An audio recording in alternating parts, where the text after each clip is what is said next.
Giving your Cornwell tool storage units an updated look is easy with our colored trim kits.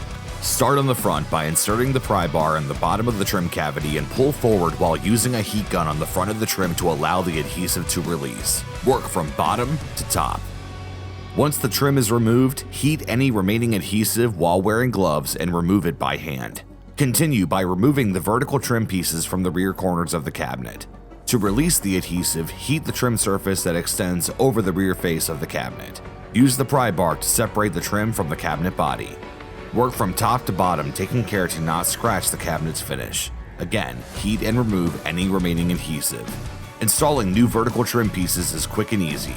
Break the glass reservoir in the provided primer sticks and prime each of the cabinet surfaces to which adhesive will be reapplied. Remove the red backing from the adhesive on the trim and reapply each of the pieces using firm pressure.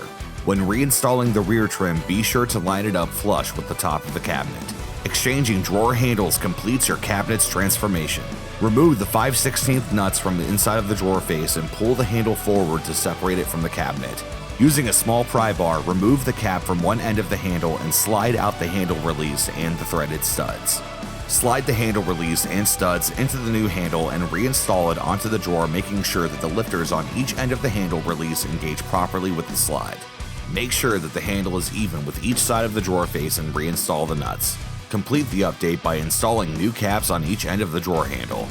Use Cornwell's trim kits to give your box a new look. Available from your local Cornwell dealer.